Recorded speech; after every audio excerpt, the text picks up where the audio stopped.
the Earth's natural heat to power our homes, schools, and even entire cities. Well, we don't need to imagine because that exactly is geothermal energy. Geothermal energy is the heat that comes from deep within the Earth's crust and is one of the cleanest, most renewable energy sources we have today. Next, Jamir Binalingding on where geothermal energy comes from.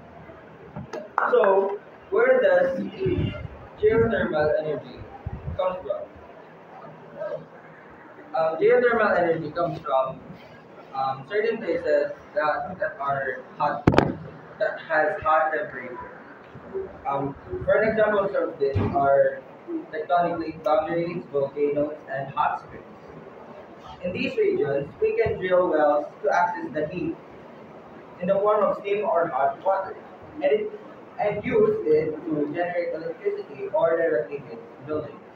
An example of places that has hot temperatures are Philippines and Iceland. Um, um, Philippines and Iceland are rich in geothermal activity and already use the energy on a large scale. In fact, in Iceland, almost 90% of homes are heated using geothermal energy. That's all. The mic is yours, Mr. Panis. Hello everyone, I am Aloysius Kanumay. I'm here to explain and tackle about the process of geothermal energy. So this is our, as you can see, this is a process that takes place how geothermal energy works. So first we just need to, as the geothermal energy needs electricity, and the heat to produce electricity to spin the turbine, we need to locate the geothermal reservoir. So where do geothermal reservoir find? In the near volcanoes, magma tectonic plates that the faults come out, yung mga dito, kumbaga iyan sa mga nasa fault tapos nagro-luwas ng mga heat. Gets to? So mga hot water baga. So pagtapos kayo ito, igual na kita ni na nakita ng geothermal reservoir, otong reservoir na. Tapos, ma-dig daw na kita, okay, 1 to 3 kilometer. Pagka-dig na dig, wala na nga, dito na kita. So hot water baga na aron to kay ang nasa baba ang satuyang. Nasa baba ang satuyang mundo, mainit na tubig. Yeah, mainit na tubig. Tapos ang hot water na yung steam, mataas dito. Yung steam nagpaka-speed ka turbine. Tapos aram duman na turbine, wind turbine, nag-generate electricity. So, you can have different type of extraction of heat. Extraction of heat, okay. Di ako magaling na heat sa baba at water, extract na different types. So, iwanan din yung dry steam plants, flash steam plants, and binary cycle plants. Ang dry steam plants, directly yan. Kung laki ako nito, sabi yung tagiwanan ni mundo lang. So, mundo lang na ito, iba yung duman ang luluwas mismo ng steam. So, ang kaya punta na lang gigibuo na tingnan kita ng turbine naman. Pag tinutol naman turbine na kami, direct yung steam, na-degenerate naman sa turbine. Kung pala tayo nakita mga kayo pa. Tapos sunod, ikaw kaya ni flash feed plants.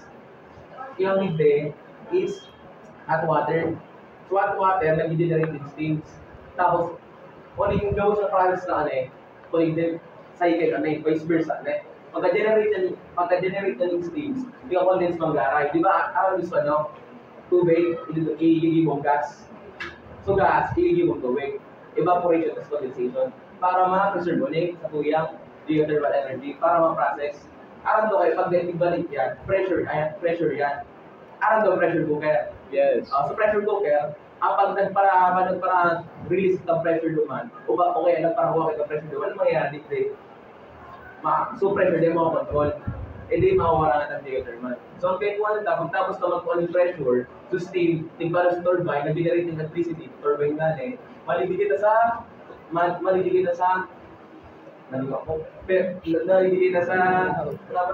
cooling towers. Ang cooling towers na, yun na pakul kayo itong tapos baga, di ba nag-steam na, water vapor, igigib mo ng tubig doon, tapos ibalik na sa hot water. So, yun man ang pinaka whole idea ka yan. Simple na lang, makapaning mapaning steam, pagkakang steam, turbine, iba paikot, pagka paikot ng turbine, syempre ma-generate electricity, tama, pamihit ko to, tapos so byproduct ko, so water na tada, ibabalik mo na dito para ma-preserve. So pressure na sa loob, kayo po ito ma-maintain. Okay? Gets ba? May question? Okay na po? So, back to you, Mr. Mrs. Miss Laika. Hello everyone, my name is Maria Laika Alfrencia. I'm going to tackle about the 4 benefits of geothermal energy. So the first one is renewable energy and sustainable. It is the heat will last millions of years. Renewable po is it is replenished naturally, while ang sustainable po is long term and short term, but both in society. The second one is the low emission, which produces very little CO2. We both know naman that CO2 is not good for our health, especially CO. The third one is reliable. Unlike solar or wind, geothermal works 24/7 regardless of weather condition. The last one is efficient. Geothermal plants have a same capacity of factory, meaning they produce energy consistently. Next is other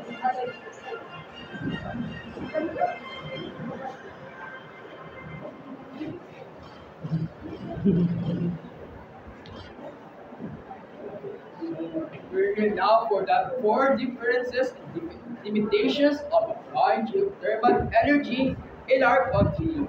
So first is limitation dependent. In the Philippines, only certain regions like Leyte and Alban have abundant geothermal resources due to their proximity to volcanic activities. However, in these areas, it is difficult to apply for high investments and requires significant drilling and site exploration. Bring us to number 2.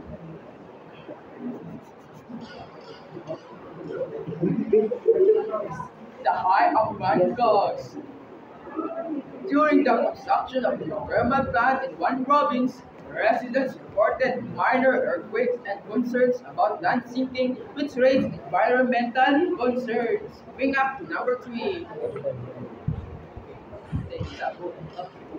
And then, moreover, while the plant provided reliable energy locally, experts noted that expanding geothermal power to other parts of the country would be difficult without major technological advancements, showing the last limitation to scaling issues of the renewable energy sources. Back to you, Nicholas Cage.